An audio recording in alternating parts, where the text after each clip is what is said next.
What's up, folks? This is Baxter from Collect and Destroy and the Collect and Destroy podcast. And today we're blasting off to 2089, headed back into the Nacelle verse to check out Nacelle Toys' new RoboForce action figure line.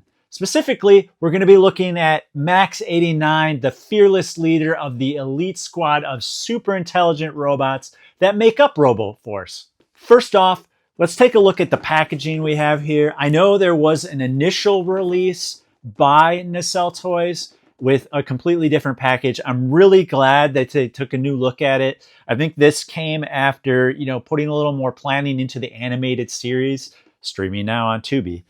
And just great bright colors.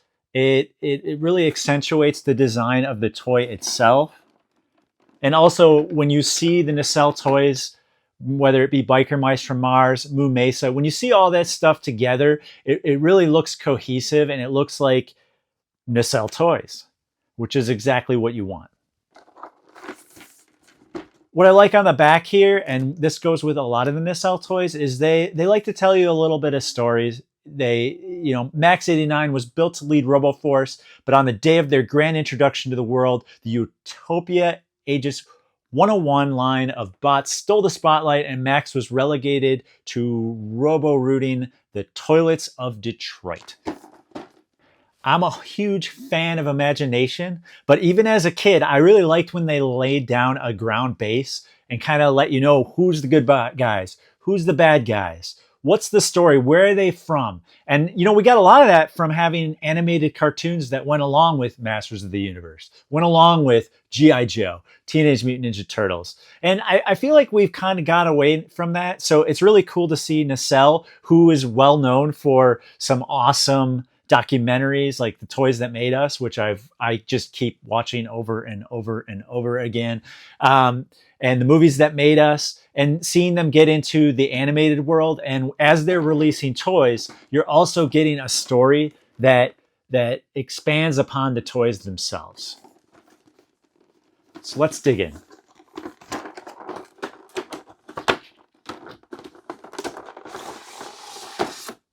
So Maxx is a big boy. So he stands about 7.5 inches tall, pretty heavy. This is a big hunk of plastic.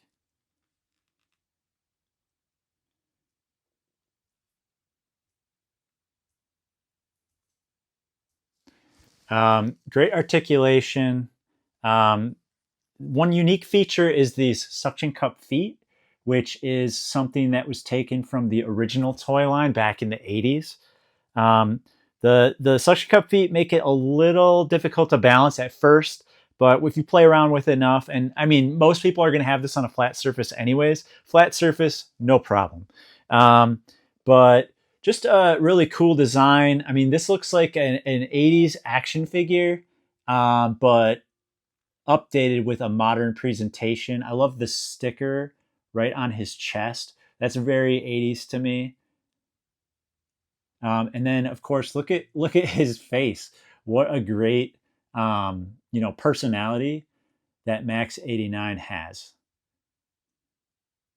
As we look into the box here, we see that there's a lot of accessories that come with Maxx.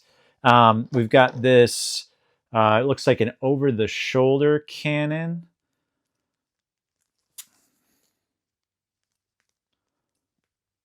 So that's pretty cool. What I like is that the hoses on the weapons are the same as the hoses that make up his body itself. So that's just a very creative way of doing this. And also the modularity of having weapons that you can swap off, pull off, get shot off. We have another little cannon here. I think this one goes on his side. Yep, right there. So this one kind of wraps around his body. Just kind of brings the character to life. We have a blaster of sorts, a cannon for his hand itself.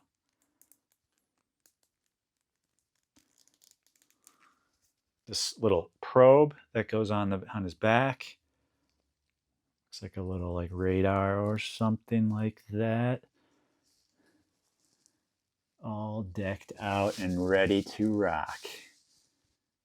2089, here we come.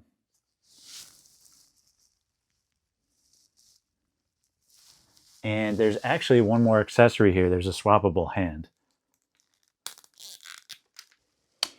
So the last accessory here, we've got the blade hand. So this is just awesome. Once you get them all decked out, starts kind of simple, but you start adding all these parts on and he really comes to life and you can really stage a scene. Make sure, again, like I said, go to Tubi, check out season 1 of RoboForce. You'll learn a lot more of these characters and it will, I think that will help make their way to your shelf. The series debuted in April. But wait, there's more.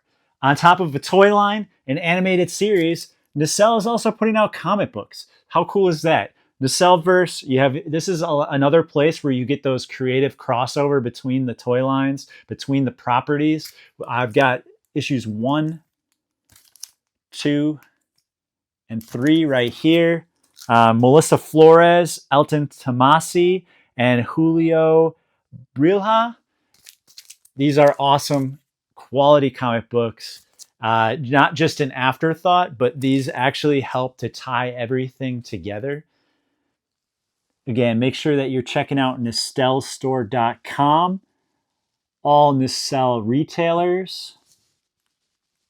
And make sure you're following Collect and Destroy. That's collectxdestroy.com, as well as CollectXDestroy on all social media platforms, all podcast platforms. Until next time.